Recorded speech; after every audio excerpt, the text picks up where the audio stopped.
Definitely my favorite movie of the Avengers, I think. Because I think the other ones kind of had weak, villains and things like that. I think this was finally we got a villain that was interesting.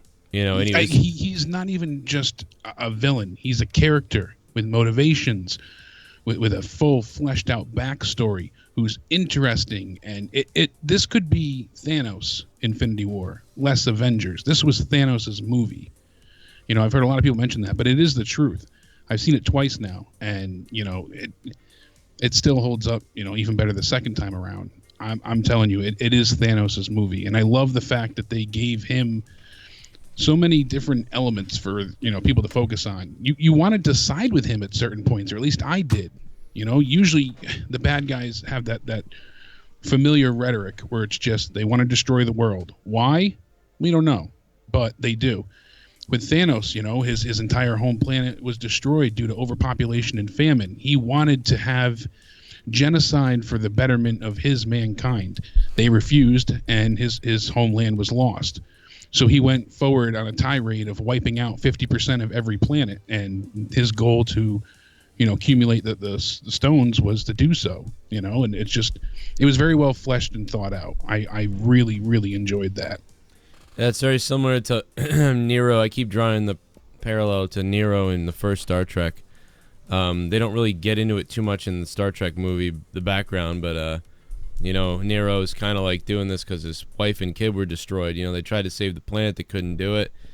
But yeah, Thanos is very similar. It's like, yeah, man. I mean, luckily, one of the things going in that I'm glad was I thought I was going to start remembering a lot of stuff because I read, I sort of know what happens in those comics, especially this particular one.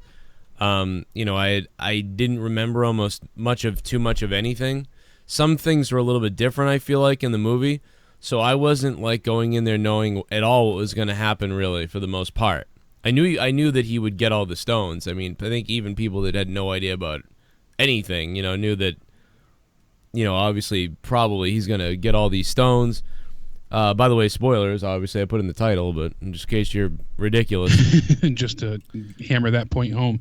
See, I wasn't convinced that he would get all the stones. The way they had set this up, especially with the marketing, knowing that this was originally going to be Infinity War Part 1 and then next year's Part 2. Now they said Part 2 essentially is its own movie. They won't tell us the name because it's a spoiler from this movie. So, I mean, there's speculation on it. But I wasn't entirely convinced we were going to walk out seeing him get all the stones. I figured he would have to still acquire a few by the next movie, possibly. I think, that's kind of what I was expecting. A few things were spoiled days before, but my original thought was that, he would get most of them, and then he would have to finish in the second movie. But I certainly enjoyed, seeing what we got. And the ending was very powerful. Yeah, pretty cool. The way they did everything. I liked how it was a little. I did feel like a little bit exhausted at some points. Like it was just so much like fight and war and battle. Like there was just so much of it that I was so exhausted. But like right when it was like okay, too much of this, like they would stop and there would be a story building point. It almost felt like part 2 of a movie. You know what I mean? If this was part 1, it felt more like a part 2 because they spent more time, I felt like, on, a lot of battles and stuff like that than on building. Usually you build a little bit and then the second one's the big war.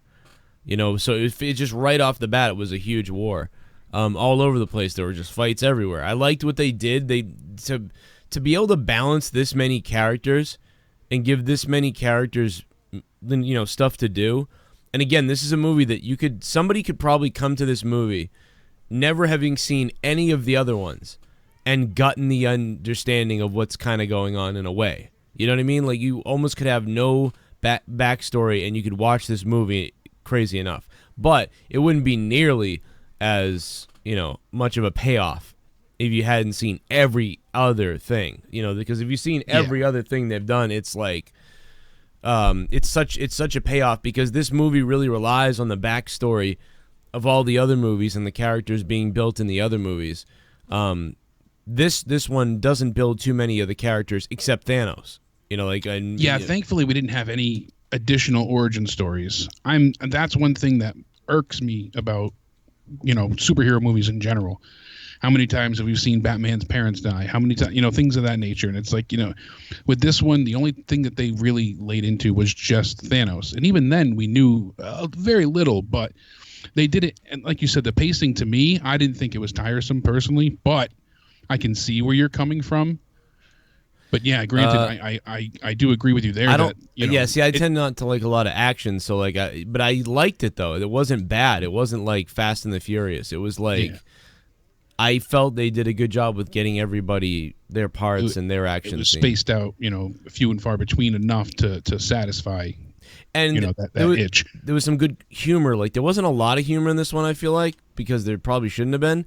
But there was a couple of really, I thought, well-placed ones. Like right when the movie felt like, like there's too much of this, they'd throw in something and it would be just perfect. It would be like, all right, there's that. I started laughing because they caught me. I wasn't looking for the goofy. They didn't do. I don't know. I didn't see a lot of cheesy humor for no reason, which is something they have done. That's it. That's exactly it. It fit with the characters and the timing. It was necessary. When we saw something happen that was amusing or entertaining, it was supposed to be lighthearted. It made sense. They didn't just cram it in there just to, for a humor's sake. It wasn't just to be like, because a lot of people have a hard time with the humor. They didn't care for it. That was one of the knocks that some people did give either Guardians or, the most recent Hulk movie. I thought if they had someone like, I'm trying to pick a different character. If they had, Doctor Strange saying some things, it would have been slightly, if it wasn't sarcastic, like if he was trying to be funny, it wouldn't quite fit with his character.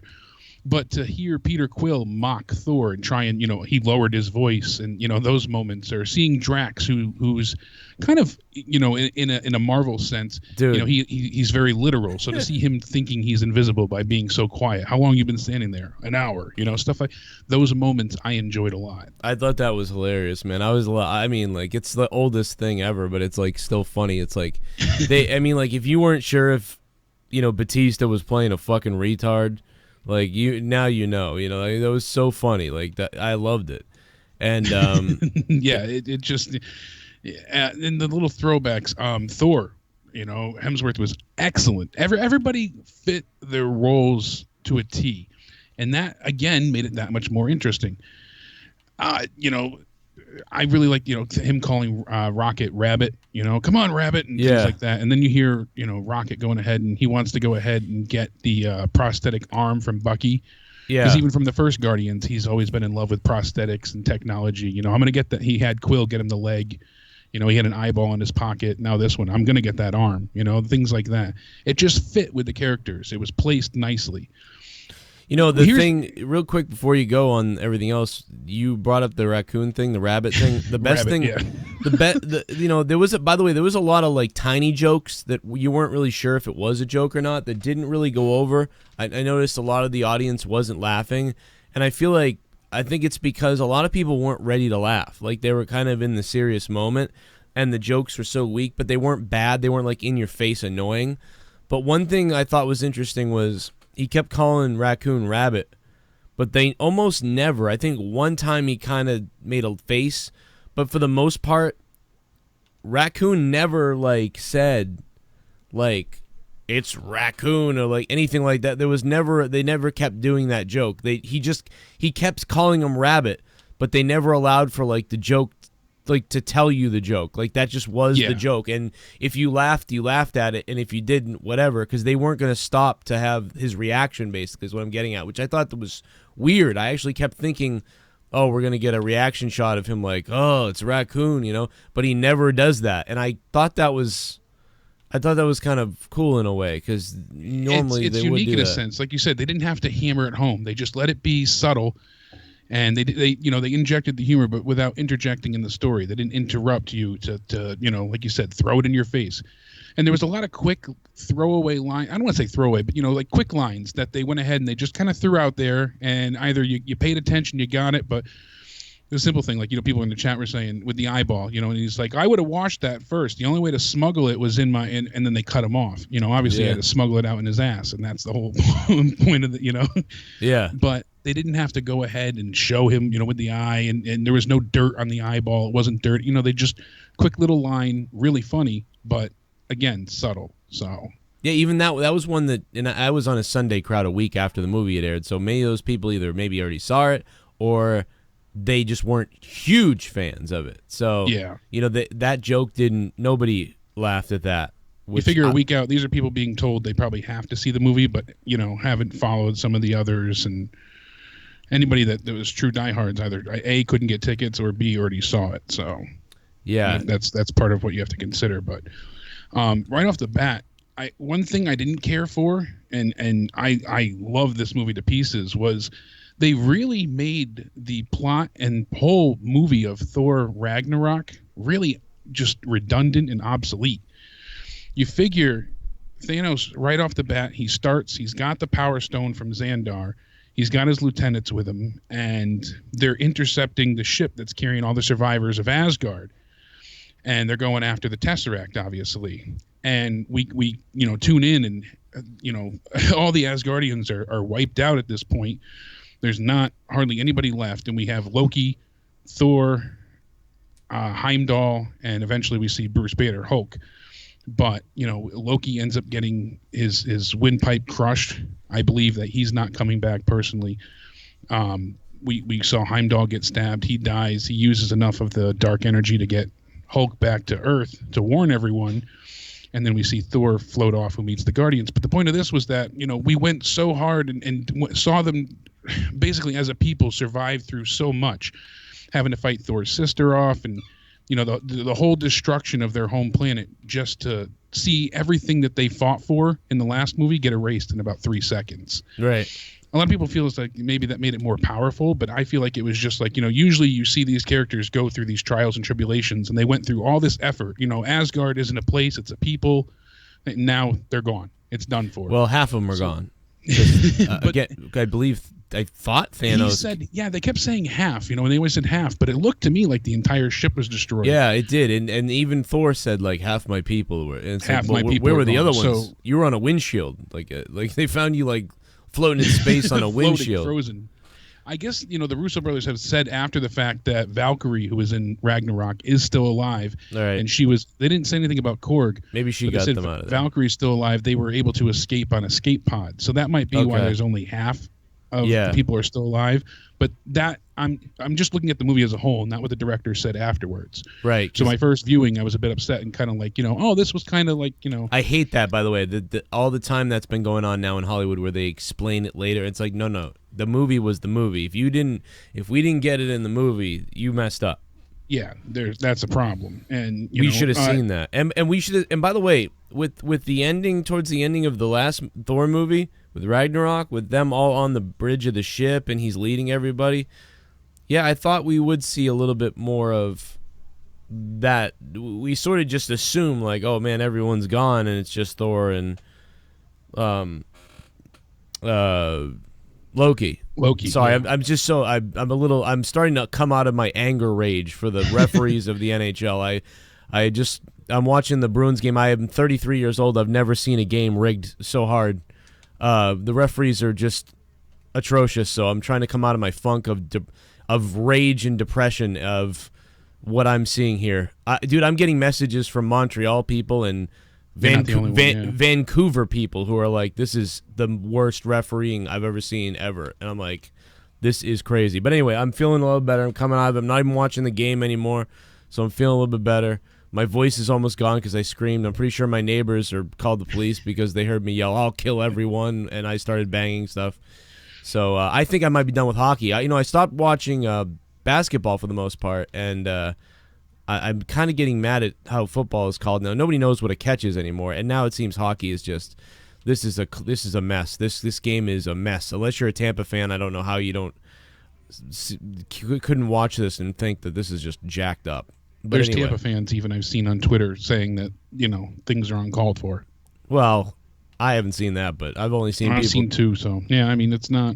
There's people out there that are fans. They've gotten screwed on a few calls. Tampa's gotten screwed on a few calls, but the Bruins have gotten destroyed in this series. Like, it's totally boo-fooed, yeah. But anyway, so last night, but the movie, yeah, it was long. I liked it though. Again, the pacing for what it was good.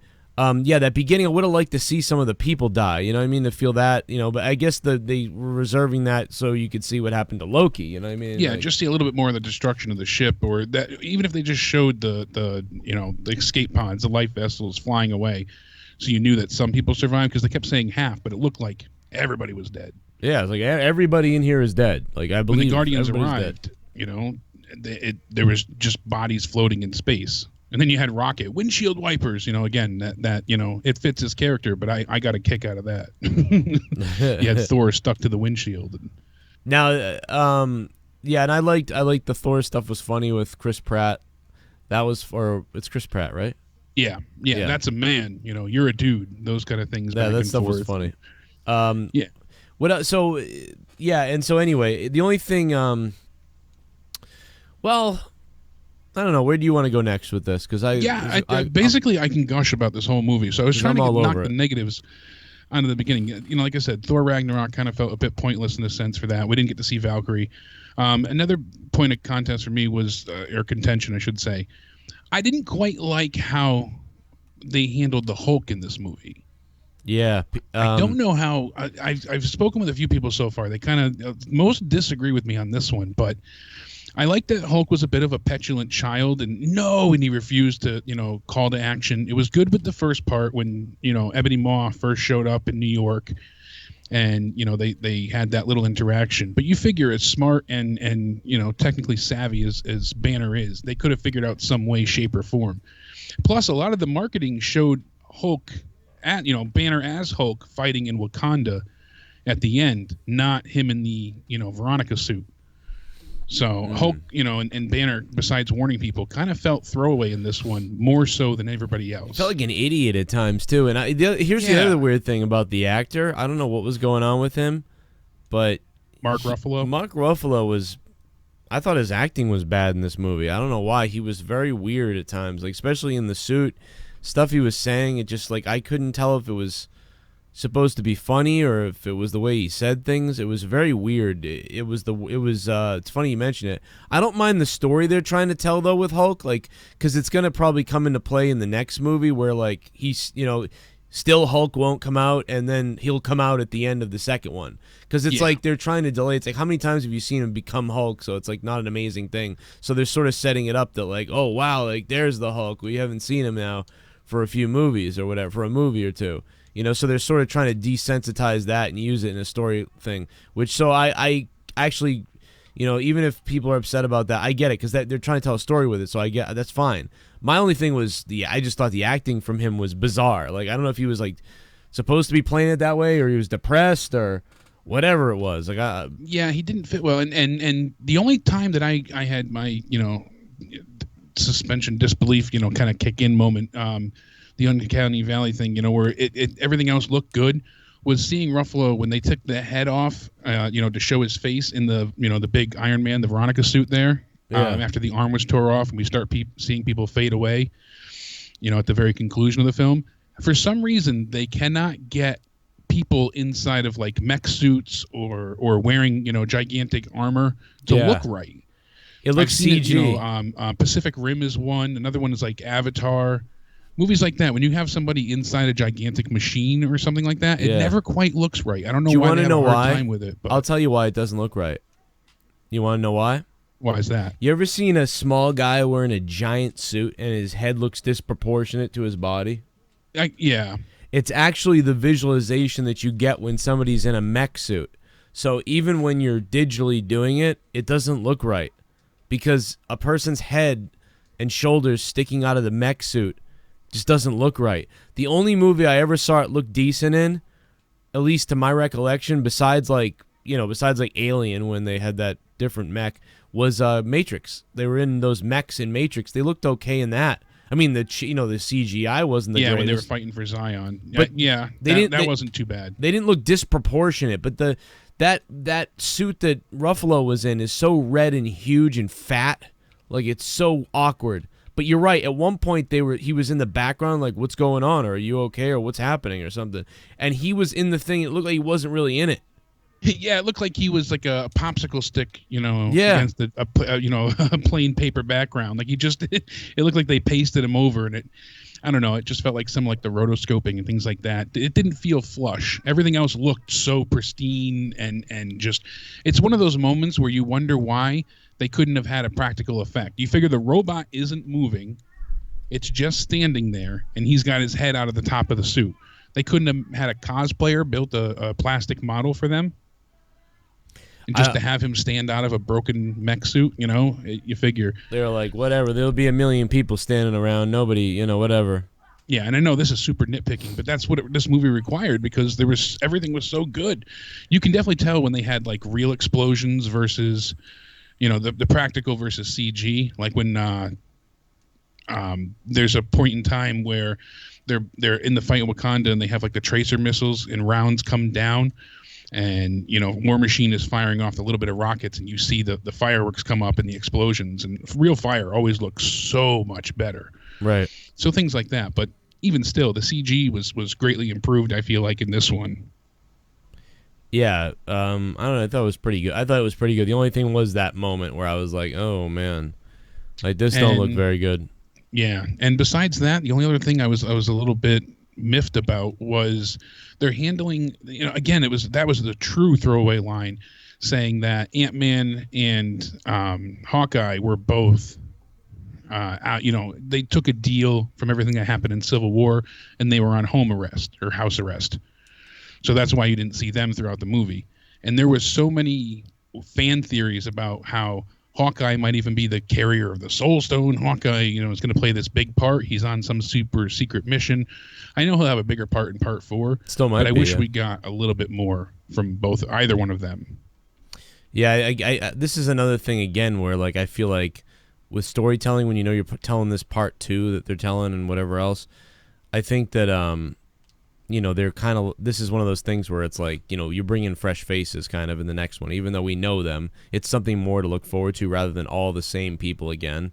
So I think it made it easier for them to tell this story. Plus, to get those guys to come in the next movie, to add something to do, to give them room to write story for something else. So that's again where like I don't mind it because they're actually gonna be back. I would think so. Yeah. I know for a fact that my assumption is that his family is going to be gone. We're going to see, Hawkeye turn into Ronin. That at least, kind of looks like what they're aiming at going forward. We're going to probably see a darker version of him. But yeah, all in all, those are such minute little picky things. That, all in all, this was fantastic. I really, really, really enjoyed the story that they told, how Thanos was handled. The action scenes were next level. Starting right off and seeing them kill Loki, that was very, powerful because we've seen Loki escape death, a few times now. And he looks dead. It looks, final in this scene. I really enjoyed the New York scene and seeing Spider-Man show up to try and help out, save the day, and then he gets the Iron Spidey suit. Him and Tony working together, with Doctor Strange. I really liked their interaction. I enjoyed how, they spoke to one another and, the little quips that they'd throw back and forth. The kind of father-son aesthetic they had between Tony and Peter. I enjoyed that. Even Doctor Strange going ahead and commenting, saying like, "Oh, is he your ward?" Or the little jabs they'd throw. It's too bad the X-Men can't show up. That's still unfortunate with everything that happened. Fox and even certain things with Spider-Man's universe with Sony. Yeah, because they still own certain, because the Venom movie is going to be everything with Sony. And they said the other day, I heard that, I think it was Ken or Bailey on Corrupted last night was telling me that there's a different Spider-Man coming out at the same time as this Spider-Man. Like the other Spider-Man is making a third movie.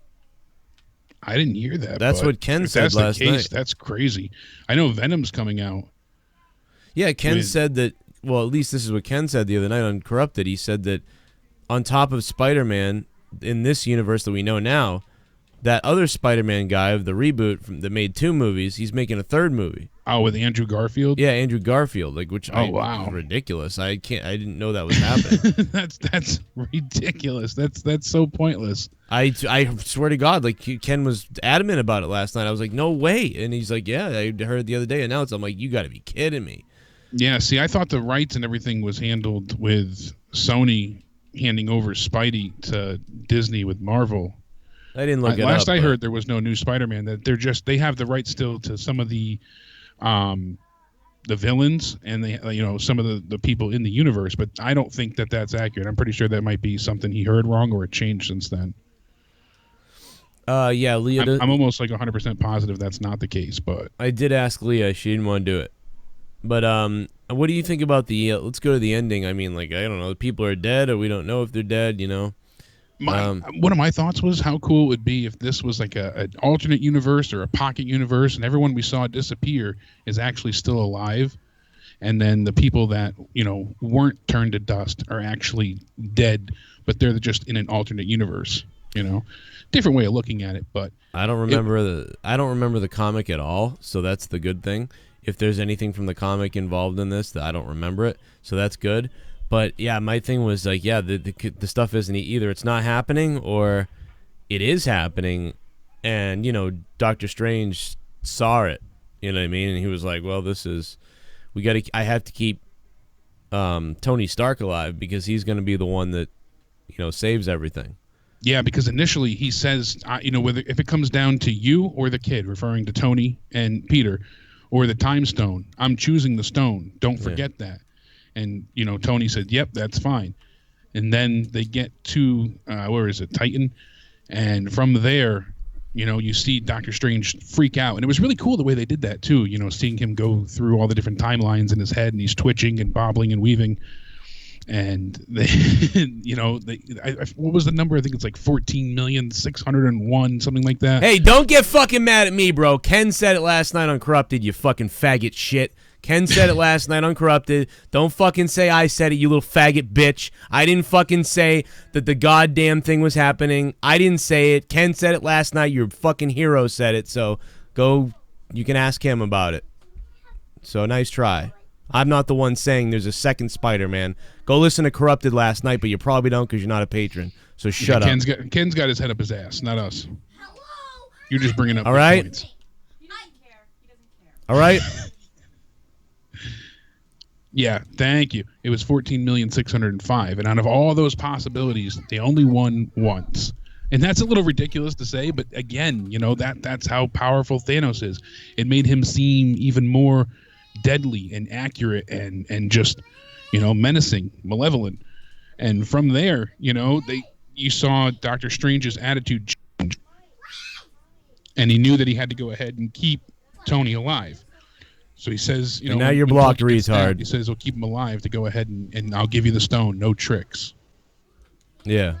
And I really like that, because it showed that for some reason he has to keep Tony alive. And he said, this is it. We're at the end game now. So we saw Doctor Strange disappear. We saw, the Spider-Man death, essentially, when he faded away and dissipated. That was really hard to handle. That was extremely emotional. That got to me. Yeah, that was crazy. I mean, like, I didn't, like overly freak out, like, I guess. Because I don't think that I was... One thing little criticism to me is, I guess, maybe it's just me, but... I wasn't as invested in these characters as much, I think, as either some other people were or, like, whatever. Like, I kind of was just like, okay, like, they're dead. Wow, this is crazy, huh? Yeah. We also kind of had it spoiled beforehand on the show with some people donating, but... I really didn't. I didn't notice it. Oh, you didn't? Yeah, that night when someone donated and they said that spoiler. No, I didn't notice it. Yeah, so you lucked out then. But someone donated, I think it was the... Greatest Royal Rumble review, one of them, any event. Yeah, I don't know. I read so many. I heard everybody died. Like, so I was like, I heard Hulk died. I heard this guy died, that guy died. So like when it came down to it, it didn't matter because I had basically heard that everybody dies. Everybody was saying Batman died in it. I was looking for it, but that was funny. Yeah, that was funny. That's exactly it. What's going on, bud? How you doing, Troy? Not too much. Everybody's dead. That's what I said. 2-word review. Yeah. Everybody's dead. But they're probably all going to come back because it's. I didn't get weepy-eyed, but I'm telling you, the Spider-Man one definitely choked me up. Just by the way that. Well, they played it beautifully with him being like, because what does he call Stark? He sort of treats him like an adult. He really Mr. Stark. Yeah, he's always like super respectful. Yeah, Mr. Stark. I don't feel so good. He really made himself like seem very vulnerable and childlike when he was, Yeah, he's like he's fucking 15, 16 or whatever. He's he still is, a kid. but it's easy to forget that He's when 14, actually. It's easy to forget that when it's like a superhero and they're like, am I gonna die? Like, sometimes they'll say like, am I gonna die? Or, oh my God, I'm gonna die, or like something like that. But for him to be so, bizarrely dependent, that's what made it more sad. So yeah, it was really played well. Like that was And how much did it suck for Scarlet Witch to have to kill Vision just for Thanos to rewind time and then kill him again?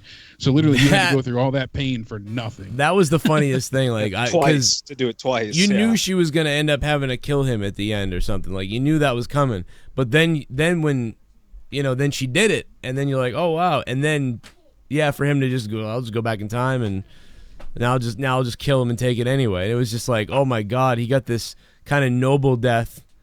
And then it got raped from him. Like I was almost expecting her to like go full psycho. Like, what is it? It's in like another comic book story, like House of M or something like that. She creates like a whole alternate universe. So almost there, I was expecting her to like blow shit up or go crazy when that happened. Either the first or second time. That was nuts. And we don't know how far Shuri got with her, dissecting his consciousness and trying to remove the stone from Vision. So they could always go ahead and say, oh, well, they could bring him back, but I'm not sure they will. I feel like he might come back because when Thanos rips the stone out of him, he turns all white. And that's another version of Vision is the all white one. Mm-hmm. So if he can come back from the dead as the all white kind of ghost Vision, that's a possibility in my mind. Yeah. So I don't think there's a particular reason to have him change color otherwise. Now to see her have to go through all that. Now, Gamora's death perplexed me. I wonder, because we see, the part where it was cool to see Red Skull again. Granted, it wasn't Hugo Weaving. I almost felt like that was like shoehorned in, especially because that wasn't Hugo Weaving. Like if it was it felt him, that way, but it makes sense. Otherwise, why bother? It was just a nod to the fans. I feel like, as people have mentioned, where did he go? What happened? Since the first Avenger when he picked up the Tesseract. People have been wondering since, so. Yeah, weird thing that the stone teleported him there as punishment, he figured. And that just seemed kind of weird. The stone had a mind of its own, I guess. Yeah. And now who owns Marvel, right? Doesn't Disney? Yeah, Disney owns it. And who's going to come save the day in the next movie? The mouse? Captain Marvel. Oh, yeah, of course. Which is a female. No, but Captain Marvel is coming, man. It's clearly at the end. Brie Larson's playing her, and I guess her standalone movie is going to take place in the 90s. I'm nerdy to a certain point. I used to read comics, back in the early 90s. So when I saw the pager come out and you see her symbol, that I was pretty like, oh shit, that's awesome. Yeah, the pager, the super 90s item. The super 90s pager. And it makes sense since early 90s, and that's when our movie takes place. So they have the pager, and it looks like it's retrofitted to send the signal further out into space. And then we see the Captain Marvel symbol come up. I'm like, oh, that's badass. And everybody in the audience, this was like release weekend, no one had a clue. Someone yelled out something. Oh, what did they yell? Fuck, it was something stupid. They're like, oh, the X-Men are coming. And I was like, no. That'd be awesome, but that would be... It would be cool, but I'm like, no. It's Captain Marvel. Like, I had to be one of those nerd... Actually, it's Captain Marvel. If you would have read issue 37... I didn't know what it... Wars, I couldn't remember what the symbol was. I just remember seeing it a lot before. And I couldn't remember. I was like, I don't know. I don't remember what that is. And then... I did a similar kind of thing coming out of Black Panther when I saw Black Panther actually with Scars down in Washington. And on the way out, there was like a grandmother, a mom, and like a kid, like a teenage son, like walking up behind us. And the grandmother was like, but where's Cap? We haven't seen like Cap or Bucky. And, I watch all the news and shit online and all the trailers. So I was like, oh, they're in Wakanda. They're like, what? Like, oh, yeah, at the end of the trailer for the last one, like Bucky, cryo sleep. He's afraid of the the brainwash thing. Like, oh, but what about Cap? And I was like, oh, he's there too. He'll be there. Like, what? I'm like, trailers. Just watch the trailers, lady. Gotta let everybody know. I think this is definitely less of a Mary Sue than what we've seen with Star Wars, like R. Barrett said in the chat, but because Captain Marvel is pretty important in the lore and history of Marvel. So, well, they've said she's the most powerful character. She's going to be the most powerful in that universe. Yeah, but I don't feel like they're doing it because she's a woman. They're making, I feel like they're kind of going by the source material for the most part. Yeah, she's got the cosmic abilities anyway. Exactly. So this is one of those times where I don't feel like, it's the women's revolution yet again.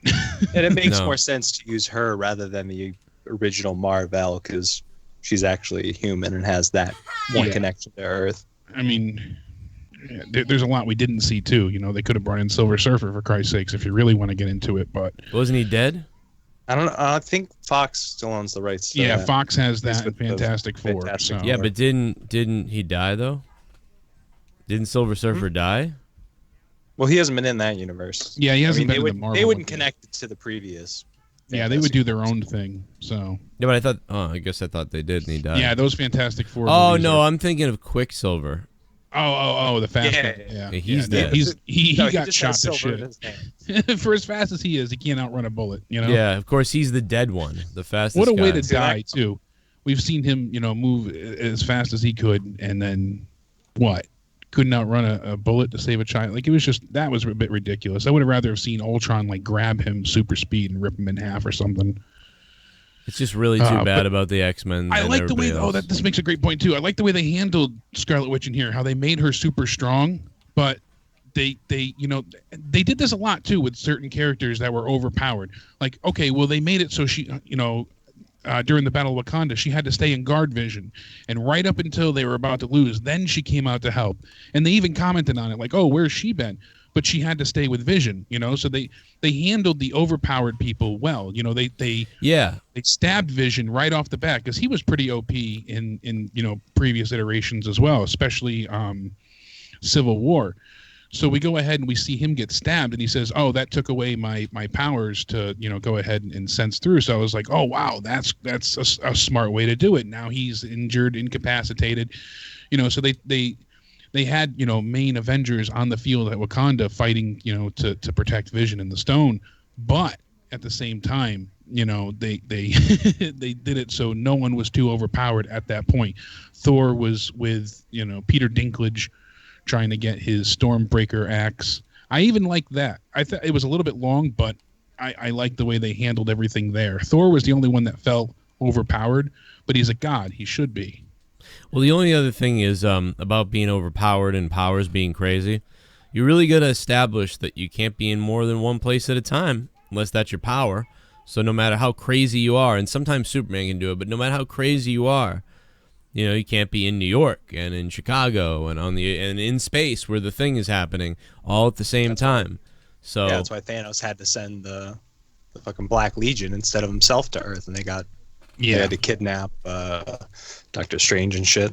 Right, and that's what made it so cool, because a lot of other people would say, I remember people saying stuff like, everybody's just too powerful and stuff like that. And it's like, not really. If you just, you just gotta, you actually gotta sit down and just write something that's gonna make sense, Yeah, that was one of my problems. Was like the issue with Thanos is that my whole problem with the movie is that every time we see Thanos, the only reason he wins is because he just got a Power Stone. The reason he's able to wreck all the Asgardians is because he already got the Power Stone from Nova. The only reason he's able to beat up the Hulk is because he has the Power Stone.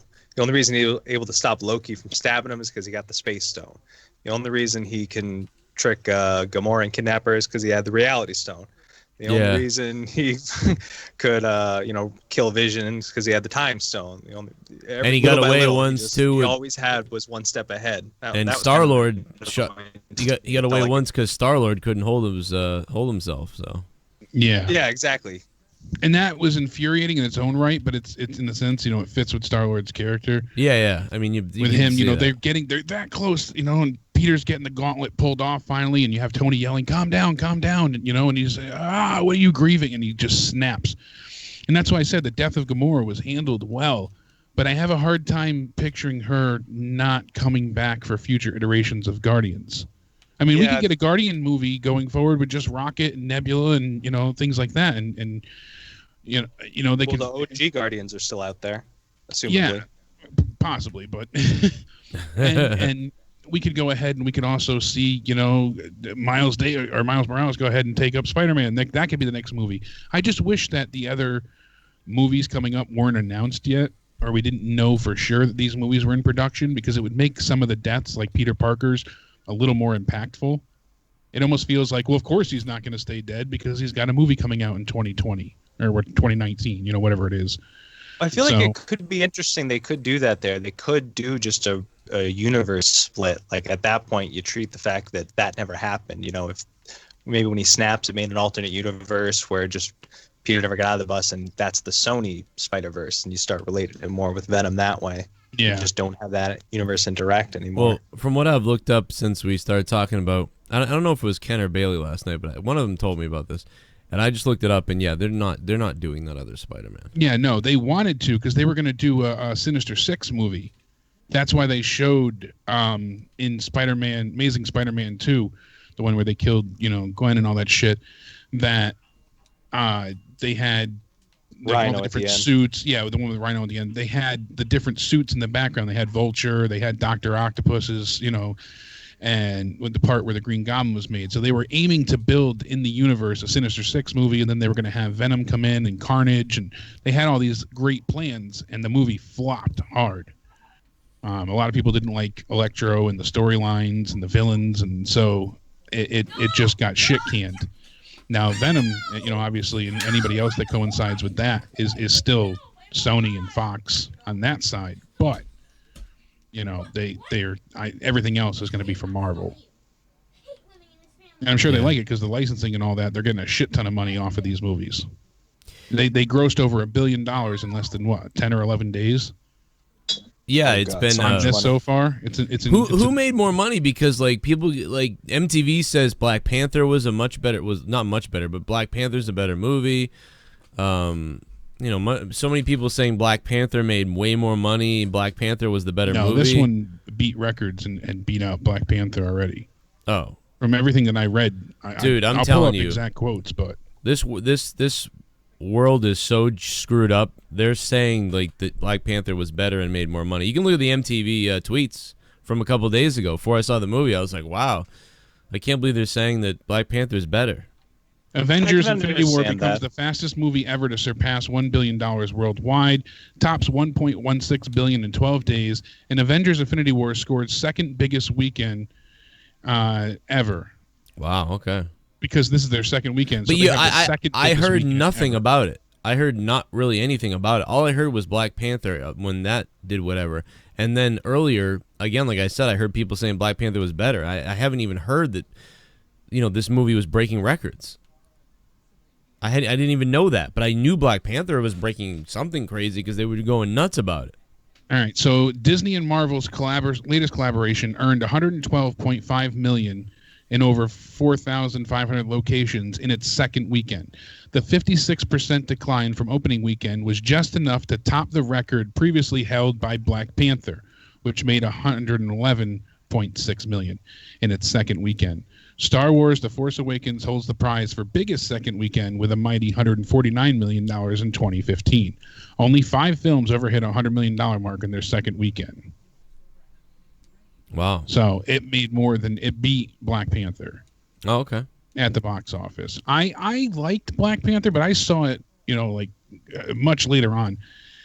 And I felt like it was overhyped into oblivion. Like, it was a good movie. I thought it was good, yeah, but I didn't. That's because you're a honky.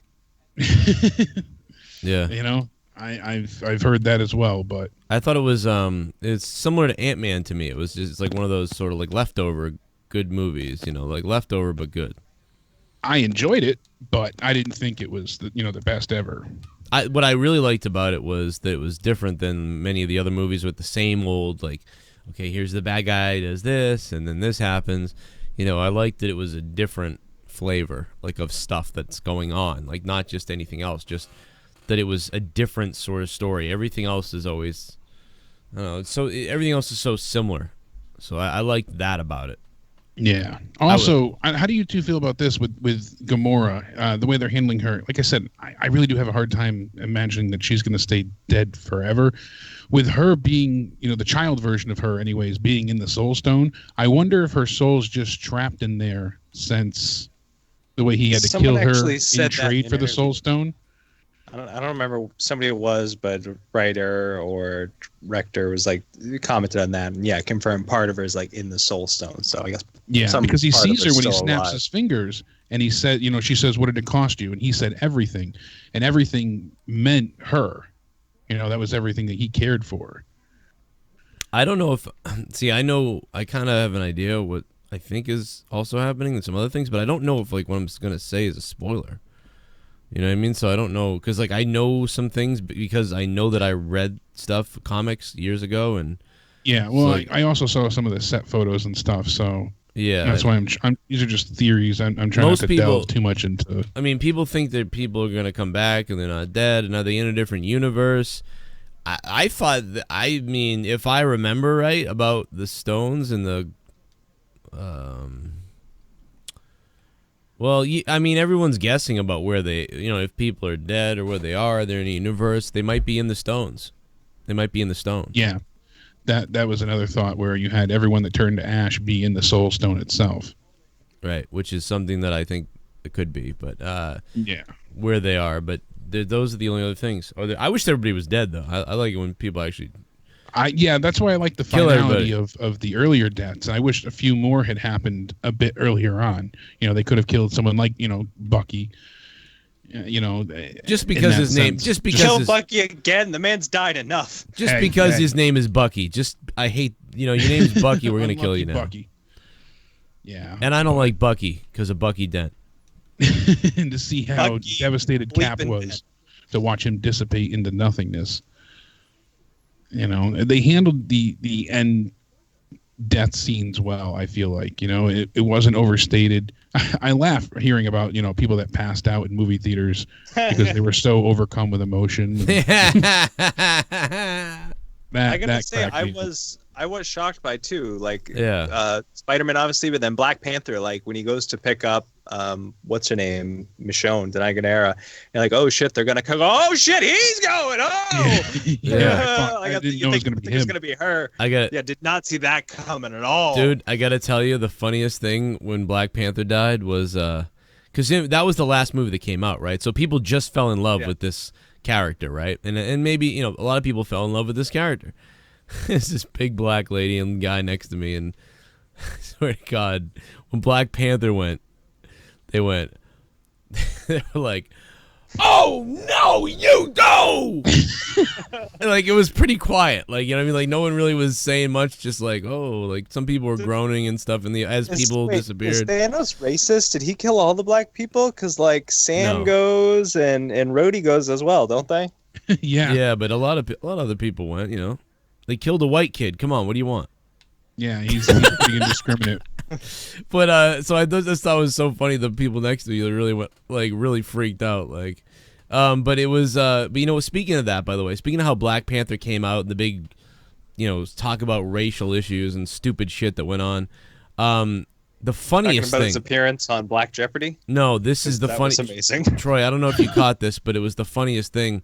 We just had this situation where something happened at a Starbucks, and people were outside boycotting Starbucks and writing boycott Starbucks. Starbucks hates black people. All this stuff about Starbucks and black people, which I think was again overblown and stupid. But then in the movie, they're in Wakanda, and she's like, "Well, I thought we'd bring in the Olympics maybe, or maybe a Starbucks." Yeah. And dude. How fitting. I was in the theater and I thought Leah was gonna be mad at me because I was in the theater and I said this on Corrupted last night, but I was in the theater and I went, oh, like I did that really loud, whatever the people next to me did with I was like, like I just did this stupid noise because I just started. It was so ironic. It was ridiculously ironic. It was it was way too much. That just happened a week or 2 weeks before this got released, that it became a polarizing thing in the news, and the two black guys each got $1 and they had to donate money, and You know, they're being called racist Starbucks, and black people saying I'm never going to Starbucks again, even though it's, you know, it was overblown. But and then there's this movie that was like so around the black community and everybody with Black Panther, and then there's the Black Panther people in Wakanda saying, "Let's bring a Starbucks in." Dude, well, it's just the princess, just the entitled royal family. They don't have to deal with that. Don't have to deal with everyone else. Was I the only one? Like, I like the end credit scene, but I wish that we got to see a bit more of Thanos' destruction in the sense of these motherfucking snakes. I wish we got to see. Is it? I have had it with these motherfucking civilians disappearing off this motherfucking planet. Did you guys almost laugh? Wakanda. Did you guys almost laugh when Samuel L. Jackson died? Because I kind of. It made me chuckle the way he reacted. I definitely did. Of course. Because he kind of looks and he's like, "Oh, hell no." You know, face. And then but I wish they showed more besides Wakanda. Getting, you know, people disappearing, just in the sense of like they showed Paris, you know, just somewhere else besides Wakanda. I know they did it in like a New York setting after the credits. Yeah, but I wish they just crashing. It kind of infers that's enough. How many planes do you want to see fall out of the air? Jeez. Just maybe 10 seconds of it, but not in the post credits. Like they do a quick blip to, you know, something else, but I mean it worked in the post credits. Just you want to see like a school bus more on a global scale, and the school bus just flies off the cliff and kills half the kids. Because we're seeing the heroes disappear, but you forget, you know, it's 50% of the population. There's gonna be a lot of orphans out there. Two, exactly, and a lot of orphans gone too. Well, there'll be some people like who are like good.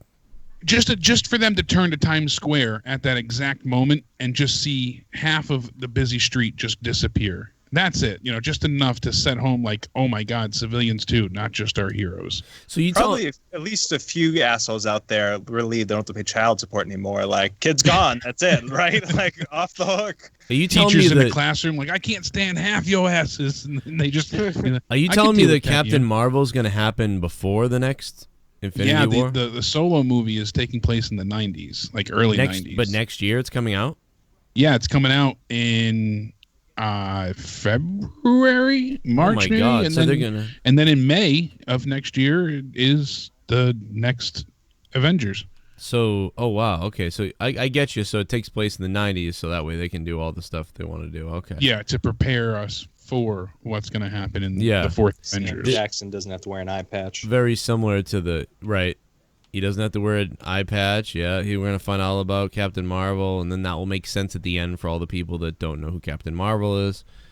And there you go. And you know what, though? If they can do a decent enough job with like a job like Wonder Woman, you know, if they can do like what DC did with Wonder Woman, then I mean, maybe better, but like that will be a win, man. That'll be cool. That'll be great. Yeah, that would be fantastic.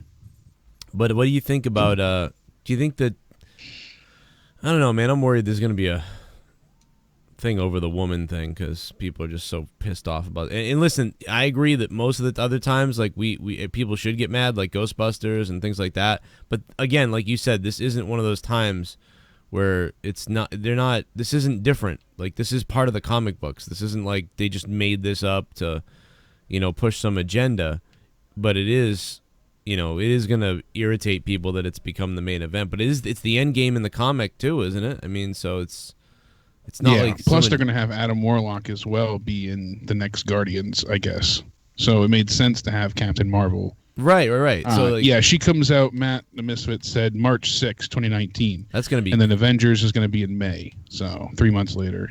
That's going to be cool. That's pretty cool. And it kills me that I didn't recognize the symbol in the theater because I stared at it and I went, why do I know it? Like, what do I know that from? Like, I can't remember, like, what could be happening. And it was driving me nuts. And as soon as I looked it up when I got home, I went, oh... Like, I remember that now because I would have been in your shoes had I not just read a bunch of like press notes releases. I saw the costume, things like that. So that's what helped it click. I had no idea. And the only reason why I know about Captain Marvel is because I was so into X-Men back then that I started getting into the other stuff a little bit. Like, it just accidentally bled over into what I was, whatever. But I never was that interested in Avengers and all this stuff. I didn't really like Thor that much in the 90s, and Avengers I didn't care. But I was really into X-Men, so sometimes like I would be like, well, let me try the Avengers stuff. And I thought Captain America was stupid. I thought that whole thing was kind of cheesy. Although I did like the video game, the Nintendo game, I think it was. The Avengers video game. I don't know, it was really good. Super Nintendo one, like the side-scrolling one. You were I like think Captain so. America, Hawkeye, Vision, and Iron Man, I think. Yeah, I think so. Yeah. Because it was so fun to be Captain America and throw his shield everywhere. Remember that? Yeah, that was a good one. You could chuck his shield. Remember it. It was. I just remember loving that. The X-Men's definitely my favorite though. Out of all those, like the 6-men arcade cabinet. Oh yeah, fucking best. I used to blow quarters in that thing. Christ. You blew somebody for quarters just to play X-Men? It was a damn good game. It was worth it. I used to suck off everyone in the arcade for $1. Give me some quarters, baby. Need some I tokens. need my skee ball fix. I can't go home to my mother, I gotta get man. that fluffy unicorn, Fluffy unicorn. Turn in my tickets. Imagine that if they designed that, like if you beat the arcade game, not only do you win, but like a unicorn drops from the ceiling or something and you get it. That'd be Get crazy. some prizes. Why haven't they done that? Why haven't they done that in today's age? I know they do tickets still, and like Dave and Buster's, they still have that arcade. And Somebody would get hit in the head and sue. You think a stuffed animal? Yeah. Well, this is America. Well, even better. What about gambling, like sort of thing? So, like if you beat one of the games there, then at the end you get like a ticket drops, and on the ticket there could be like candy necklace, but there also could be like Xbox. Make it more of a random. Yeah, that'd be amazing. You'd be standing That'd around. be cool. Everybody who was at the end of a game, you'd be standing around to see what they were gonna get, or you'd be standing around getting ready to kick them in the head and take their thing. Steal their ticket. Oh my God, what's Stay wrong away with from me? the roughneck Chuck E. Cheese's. Never get your prizes.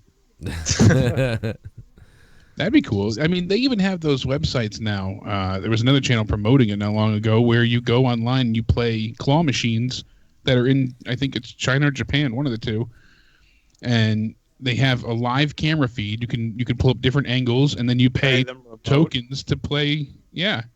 You play claw machines, and there's a live camera in there. So you move the claw, and if you knock or get the item into a certain point, it's not about where you just have to pick up the winning. Usually it's like there's a block here, so you have to move the block to a certain area. And if you do that, you get the prize. And they give away video games, TVs, merchandise like blankets and shirts and all sorts of stuff. They mail it to you across country? Yeah, they mail it to you from, I think it's China that it's in, but you have to buy tokens though to play the games. So sounds like a Japanese thing, man. They're always so ahead of it over there. And but you're literally, and then people can line up and watch you and queue in to go ahead but it's very expensive. It gets pricey. You start off, you got 1,000 tokens, and then every play is 100 tokens, and then from there you have to buy more. But it's another form of gambling. It's addicting. Interactive shit. Do you guys ever play 1 versus 100 when they had it on the Xbox 360? Like the live events? Why did they get rid of that? Because it was awesome. It was awesome. Why'd they get rid of it? I don't know. I regret I never got all the achievements for it, but it was really sweet. I got in the mob one time during like the beta test, so I didn't win anything, but I theoretically won like 600 points or something. I but said it was the this, beta, so it didn't count. Dude, I said this to Leah the other day. I go, what happened to that game? It was awesome. Like, it was fun, and it was like live, and like, why did they get rid of it? Like, it was one of the best things going. I don't probably didn't get enough support. They probably were trying. They probably needed like advertisers and stuff, and didn't drum up enough interest somehow. I'm surprised though, because it was another. They could have done a bunch of game shows like that. Yeah, you could have had it done every night was a different game show. If they got the licensing for it, because I got in the mob once. I got 80 points. Every 80 points was like $1, I think. But still, that was great. And I don't know, like you said, that it was so much fun. People would tune in. That was a killer app to me. That was like a thing that would sell the system. Like, that was the type of thing that could sell the system.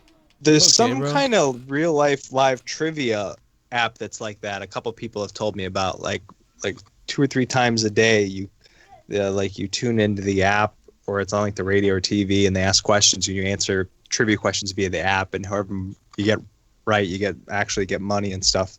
Yeah, and there's big money involved in it, I guess. My fiance, her cousin plays it, and I think it's like twice a day. Like you said, it pops up. and they tune in, and if you get more people involved, I believe you can get like extra lives and stuff like that.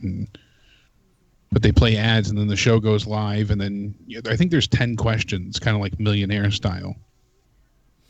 I don't know, but I love that, and I would love I like the case, the one with the case too. What's it called? Deal or No Deal. Deal or No Deal. Yeah. That big arcade machine, that thing's funny. Yeah, you win like 500 tickets on it. HQ trivia. Thank you, Black Gaming Logic. So we got to get out of here because Backlash is coming on. But what is our? I think the star of the movie. Someone said who the star of the movie is, and it's got to be Thanos, probably. Yeah, because Brolin killed it. What was that? He killed it. He absolutely was. Josh Brolin. Oh yeah. Everybody, even Robert Downey Jr. There was no bad acting. Yeah, I really enjoyed Thanos. I like. Well, Ruffalo was a little bit questionable. Ruffalo was weird. I don't know what was up with his. But even he's then, got some still, weird shit to deal with. Yeah. Yeah, even then, still though, it still didn't detract from the movie at all. No, it As didn't. where sometimes you get other movies and you're like, oh my god, this one person shouldn't have been in it. They ruined the whole thing for me. I didn't have any of that. There was no. Like in Star Wars, the what was her name? The one Finn Rose, right? That she fell in love with. Oh yeah, she ruined the movie a little bit. Her character, the actress that portrayed her, all of it just didn't fit, and it infuriated me seeing everything that they had to deal with, and their storyline was just nonsensical and agitating. So, it really detracted from the movie. In this, there was none of that.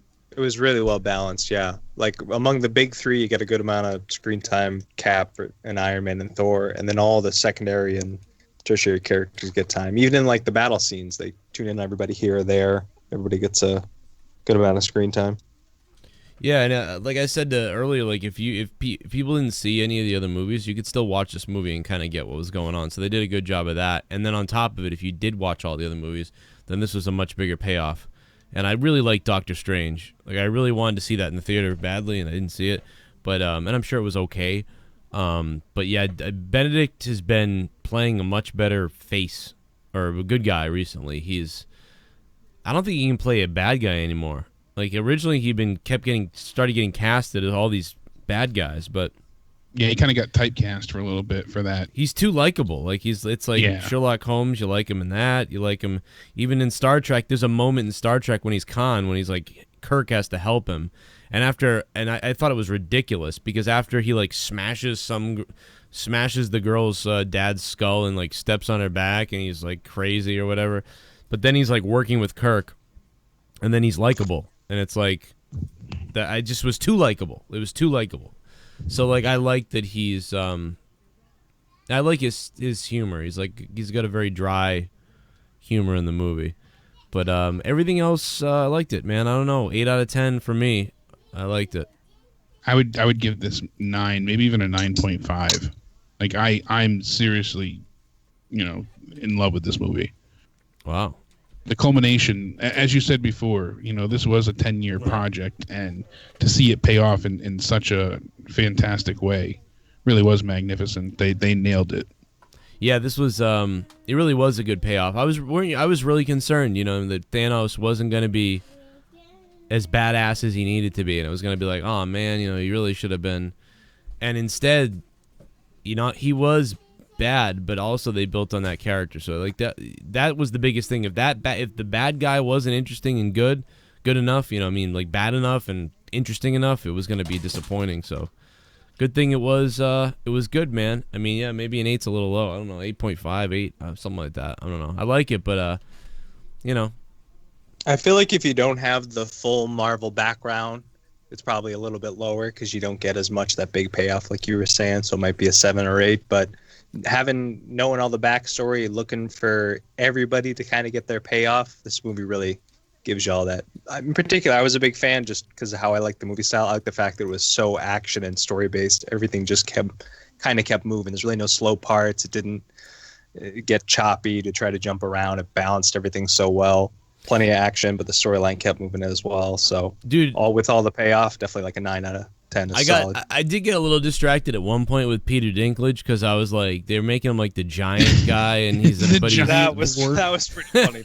That was a great nod, like just to have a gigantic dwarf, you know, like he's a giant dwarf. Like it was the funniest thing. Like I can't stop looking. Like I couldn't stop. And looking his at, acting like, was so over the top with the accents and stuff that he tried to, you know, and it was perfect. It encapsulated that character fantastic. I remember somebody buried him recently. A lot of the reviews I saw of that, what was the movie he was in with Adam Sandler? They buried him in that movie. The Pac-Man one or whatever, the alien. Yeah, whatever it was. But it was Pixels. Yeah. Which I thought was pretty all right, but it was it could have been way better, but it was all right. It was better than Ghostbusters.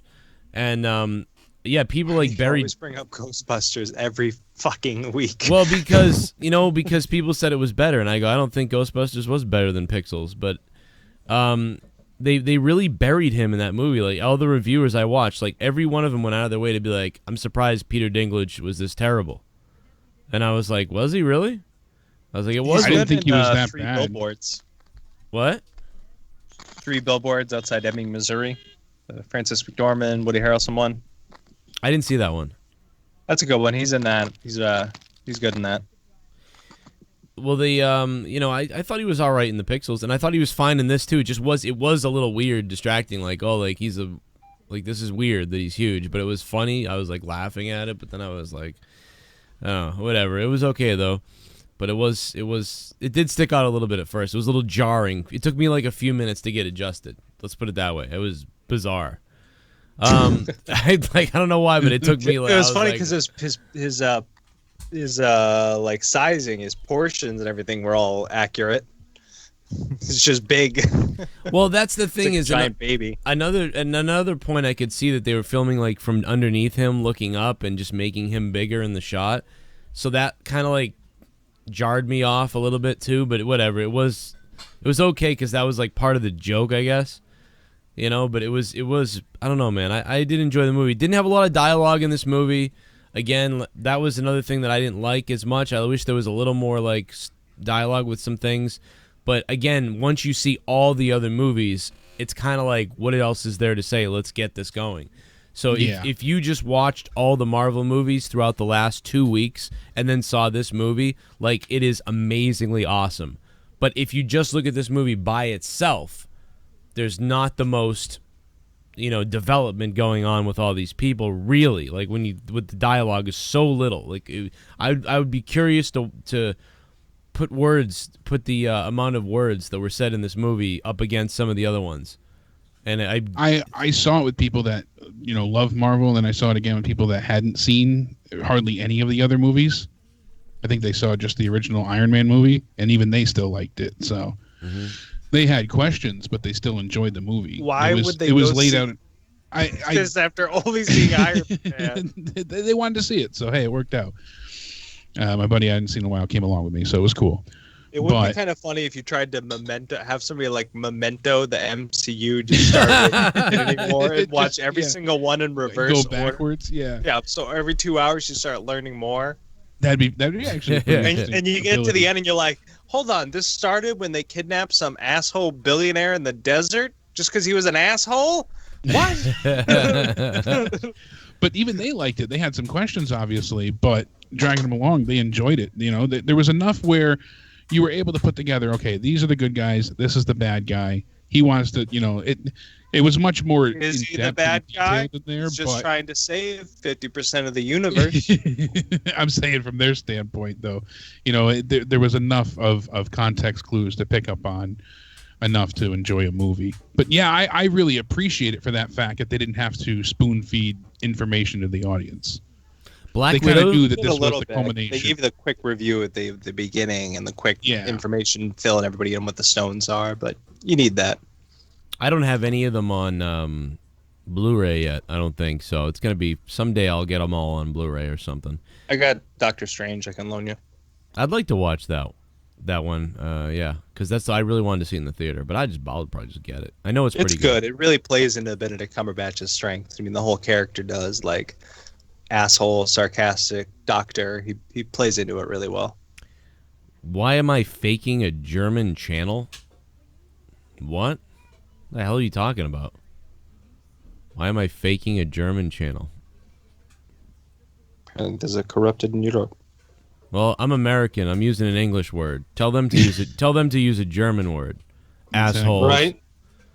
Yeah, and leave the Jews alone too. All right, so let's get out of here. Oh, Joe's gone full SJU. He wants to save the Jews. I do. I want to save everybody. I'm sorry to your German other counterpart. I'm sure they'll be fine if they have 250,000 subs. I'm sure they'll be all right then. Now you're a Nazi apologist. Someone writes F Germany in the chat. Oh my God, no. They're just soccer fans. They're just some hooligans. If only the Bruins had Seidenberg, they would have won today. Right? No, but and the referees weren't on the ice. Oh God. Let's get out of here. We got to do the Backlash review in a few, so I'll be back live right here on this channel tonight after Backlash, WWE Backlash.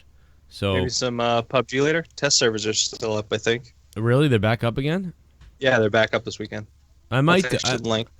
If I might. I'm gonna try. I'm gonna be. I haven't slept much, and this was a big day. Actually, I got the schedule right here. What does it say? Yeah, May 6th, 8 a.m. Pacific to 11 Pacific. So that's 11 to 2 our time, and then tomorrow, same thing, 11 to 2. Damn, what the hell? I gotta go look that up. Yeah, it's yesterday, today, and tomorrow, 11 to 2. Well, we'll try to play some tonight then, hopefully, because I'd love to play. And, we got to do a podcast on PUBG, too. We got to talk about PUBG. Yeah, I've been waiting to do that for far too long. There's patch notes and stuff, too, up. I'll send you guys the link. Yeah, I went to go do a couple, news video patch notes, and I just lost that. I was like, yeah, whatever. But I really wanted to start doing a weekly one, but we'll see what's up. Doctor Strange is on Netflix, too, Matt says. Oh. Yes. Yeah, because Leah was trying to get me to watch all of them. And what happened was I got mad because I was like, I want to go see it in the theater. And she was like, that's stupid. And I was like, So I was like, forget it. And I didn't see it at all. And then I got mad that I didn't see it. Then the other day she was like, you got to watch Doctor Strange. And I was like, so then I didn't want to watch it again because of that. So, but I did originally because I was interested. It's a little bit different. Just like Black Panther's a little bit different. Doctor Strange is a little bit different. So I like that. But all right, let's get out of here. Guys, we'll talk more about this again. I suppose we could probably talk another hour or 2 hours, but we got to go watch wrestling, unfortunately. And I'm going to hang out with everybody else. Thanks, Troy. Thanks, Jake. And we didn't get a lot of calls, so I didn't take any. But, next time maybe we'll take calls or something. Anybody that wants to talk about it, message me, and we'll get you on. I don't know, blah, blah, blah, blah. All right, see you guys after WWE Backlash.